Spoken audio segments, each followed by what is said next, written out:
The Battle of Kapyong, Part 4. Despite heavy casualties in one of the Australian companies and battalion headquarters, the 3rd Battalion of the RAR had emerged from the intense battle largely intact and had successfully withdrawn in an orderly fashion all the way from Hill 504 down the crest line through the Middlesex and had taken up positions in the rear near the 27th Brigade headquarters.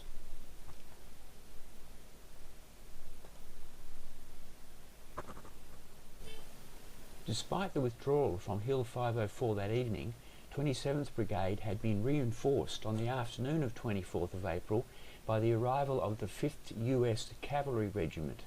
The Americans had been dispatched earlier in the day to ensure that Kapyong remained in UN hands.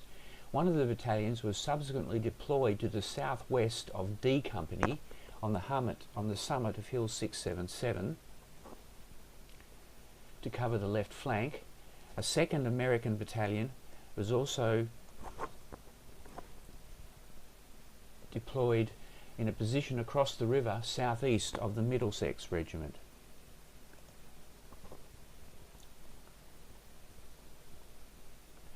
Meanwhile, one of the replacement British battalions, the 1st Battalion of the King's Own Scottish Borderers, had also arrived during the 24th and took up positions with the Australians around brigade headquarters.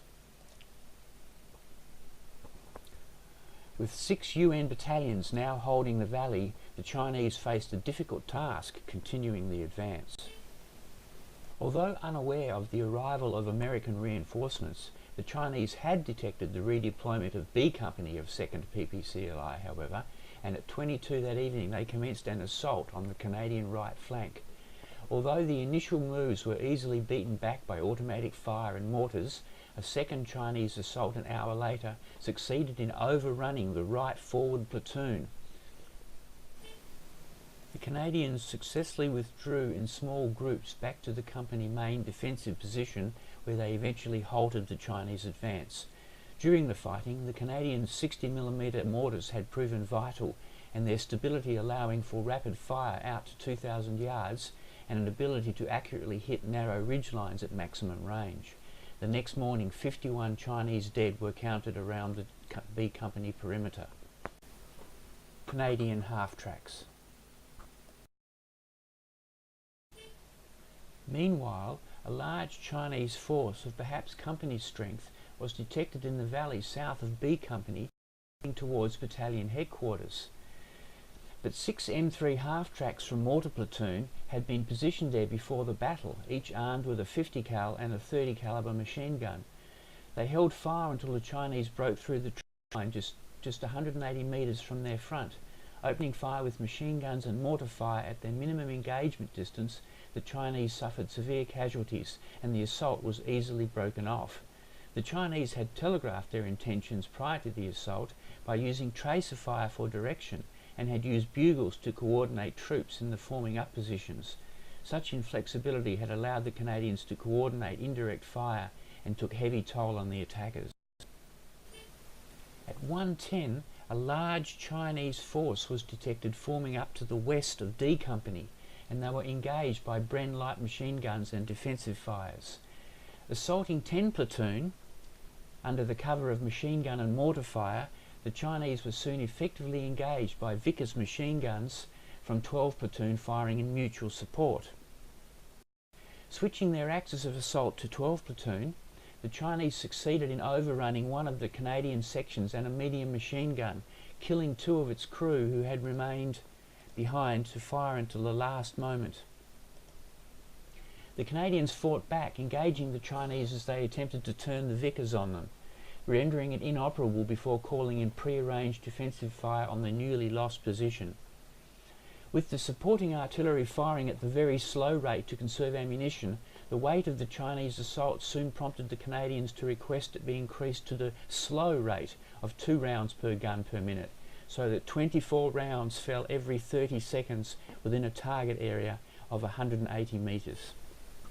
With the Chinese infiltrating the Canadian perimeter through the gaps between platoons, D Company was close to being surrounded.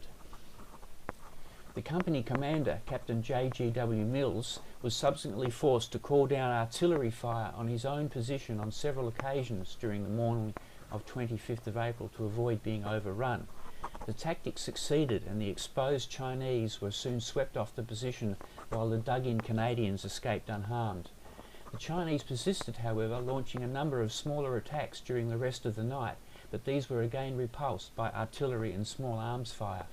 By dawn, the attacks on the Canadian positions had abated, and with D Company remaining in control of the summit, they were able to recover the previously abandoned machine gun at first light.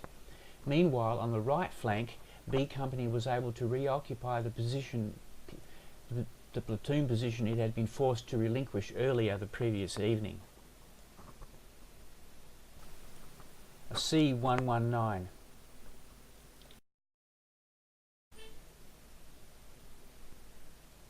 B Company's re-established position. Meanwhile, the Chinese had suffered heavily during the night, with perhaps as many as 300 killed by the Patricias. Although the Chinese continued to mount small attacks, UN forces were now in control of the battle. Regardless, the Chinese had succeeded in establishing a blocking position on the road south of the Canadians, temporarily cutting them off from resupply. Anticipating that the battle would continue into the evening, Stone requested that food, ammunition and water be airdropped directly onto Hill 677, and by 10:30 the required supplies, including 81mm mortar ammunition, were dropped by 4 American C-119 flying boxcars flying from an airbase in Japan. The remainder of the day was relatively quiet for the Canadians, although D Company received heavy machine gun fire from Hill 865 to the west in particular. Regardless, the Chinese made no further attempt to attack and confined themselves to limited patrolling activities across the front.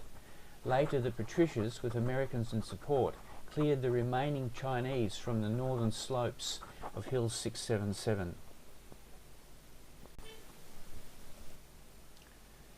Several concentrations of Chinese were again broken up by heavy artillery fire and airstrikes. Meanwhile, the American battalion on the southwest flank of the Canadians was subsequently relieved by the Middlesex. With the left flank to the southwest of the Canadians now defended by the Middlesex battalion, the American 5th US Cavalry then moved to retake Hill 504. The Chinese forces resisted until 1600, until suddenly the 118th Division withdrew. By late afternoon, the northern slopes of Hill 504 were cleared of Chinese forces, and the Route 117 East was also clear. By last light, the situation had stabilised on the Kapyong Valley front.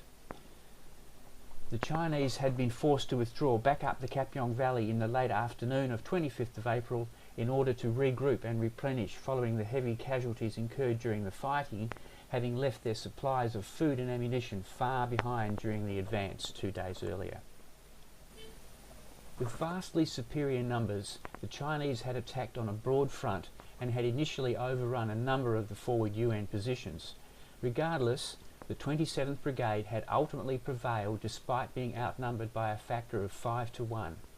Indeed, despite the numerical advantage, the Chinese had been badly outgunned, and they could not overcome the well-trained and well-armed Australians and Canadians. The battlefield was littered with the corpses of Chinese soldiers, a testament to the discipline and firepower of the defenders.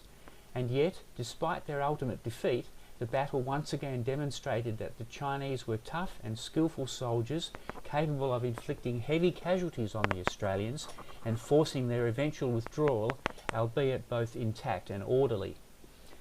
As a result of the fighting, Australian losses were 32 killed, 59 wounded and 3 captured, while Canadian casualties included 10 killed and 23 wounded. American casualties included 3 men killed, 12 wounded and 2 tanks destroyed, all from A Company, 72nd Heavy Tank Battalion. The New Zealanders lost 2 killed and 5 wounded. In contrast, Chinese losses were far heavier and may have included 1,000 killed and many more wounded. The Canadians were finally relieved on Hill 677 by a battalion of the 5th US Cavalry Regiment on the evening of 26th of April. US General Van Fleet inspects the 3rd RAR.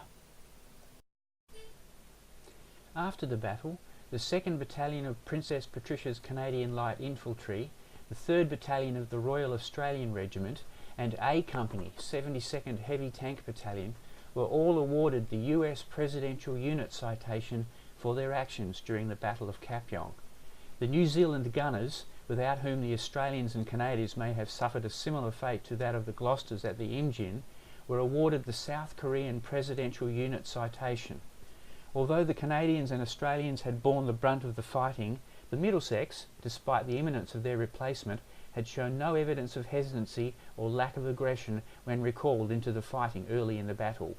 For their leadership, Ferguson and Stone were both awarded the Distinguished Service Order, while Koch was awarded both the American Distinguished Service Cross and the British Military Cross for the vital part his tanks had played in the fighting. The Royal Australian Regiment, Princess Patricia's Canadian Light Infantry and the Middlesex Regiment were subsequently granted the battle honour of Kapyong. Today, the battle is regarded as one of the most famous actions fought by the Australians and the Canadian armies in Korea.